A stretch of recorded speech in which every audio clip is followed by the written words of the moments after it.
Now that I have the Pixel 8 Pro, I thought it was worth a look back to see how it compared to the Pixel 6 Pro, which this can be had right now for under £300 in places, and that's like refurbished in pretty like new condition, which is very, very compelling. But how does that compare to the Pixel 8 Pro? Is it really worth paying an extra £600 to £700 for this bad boy? And as always, that is quite complicated. The Pixel 6 Pro, obviously running the first generation of Tensor. It's not got the best in battery life. You're probably looking around 4 hours or so of screen on time with general use, bit of camera work, a little bit of gaming, that sort of thing. But that will vary, of course. Everybody's use case is different. You still have a very compelling camera setup. Great main sensor, 50 megapixels. Bin down to 12 megapixels in terms of the actual output. And you've got the 4x telephoto lens, which is still very, very good. Now, I've been out just taking some shots recently, sort of comparing this to the Pixel 8 Pro, which I've had now for a few weeks.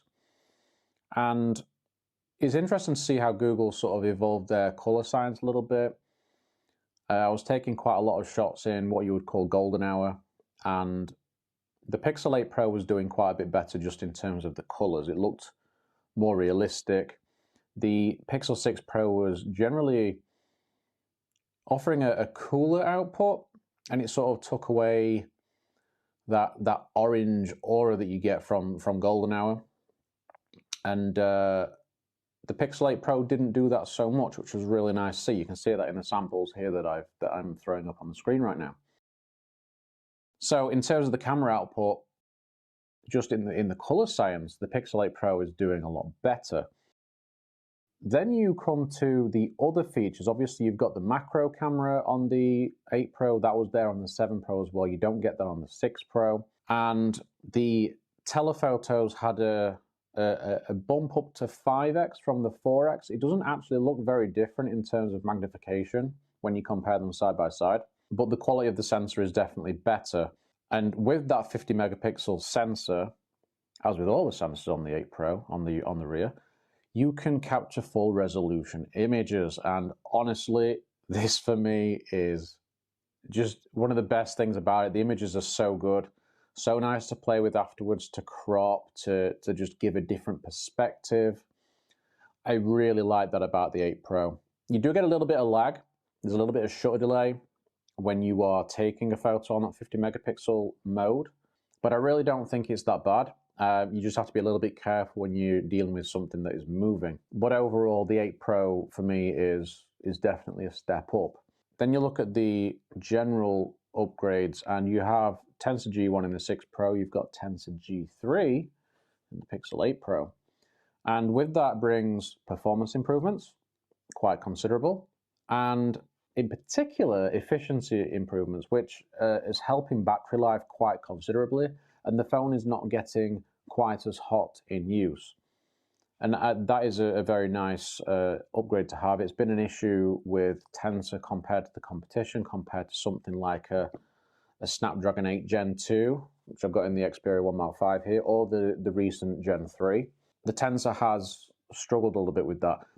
But that's only in terms of peak performance and efficiency. So in general use, Tensor G1 is perfectly fine, but it still wasn't fantastic for battery life. So G3 does bring some nice improvements. Then you've got the displays. So Pixel 6 Pro, one of the main issues with that display was that it was dim, like very dim. Even in bright sunshine, it didn't boost up very well. It's not a great display. And my display, this is a phone that I bought secondhand off somebody, and the display has almost like burn marks in it. It looks horrendous.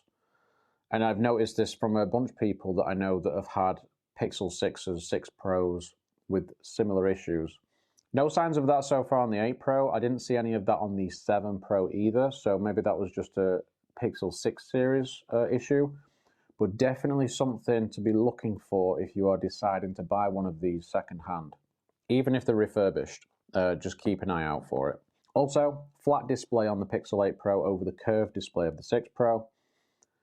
definitely to my liking. I like a flat display, and generally the industry is sort of moving in that way anyway. Most phones are coming out with flat displays now, even like the S24 Ultra that just released. So it comes down to whether you really think that £700 difference is really worth it, going from a 6 Pro to an 8 Pro.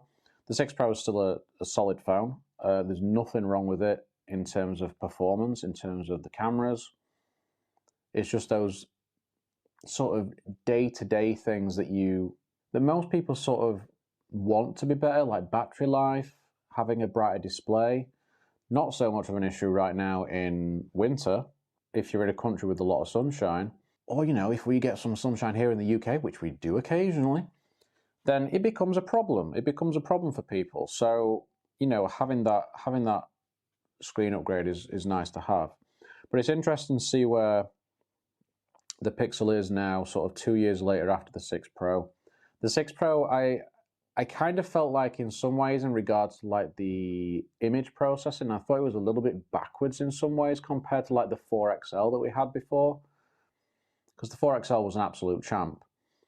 But the 6 series seemed to sort of, it was first generation tensor, first time using the GN sensors on the camera, and they sort of struggled with portrait modes. A lot of people were picking out portrait mode as an issue, and just the general image didn't look as clean. So it's nice to see that the 8 Pro seems to have sort of built on that at least, and sort of brought us back to a place where actually Google's, I would say, ahead in the camera game at the minute. I had a 15 Pro, an iPhone 15 Pro, which was quite good, but it had some issues with focus distance, and none of that with the Pixel line.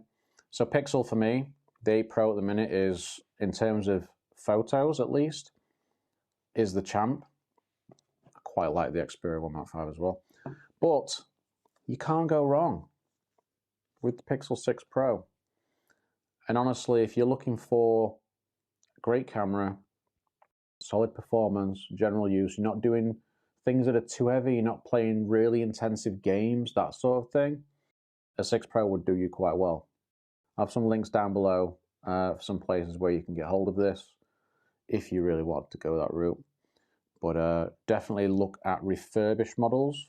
I wouldn't recommend buying second-hand from sellers on eBay and the like. Go for something refurbished so you've got a guarantee just in case anything does go wrong with that screen. Let me know what you think in terms of the 6 Pro and the 8 Pro, how things have changed, what you think of the camera differences now, whether you're running a 6 Pro and you're looking at upgrading to an 8 Pro. I think there's going to be quite a few people looking at that. Maybe even a few people on 4XLs still looking to upgrade. I think this is a good choice. So let me know what you think. Thanks for watching. Stay grounded. I'll see you on the next one.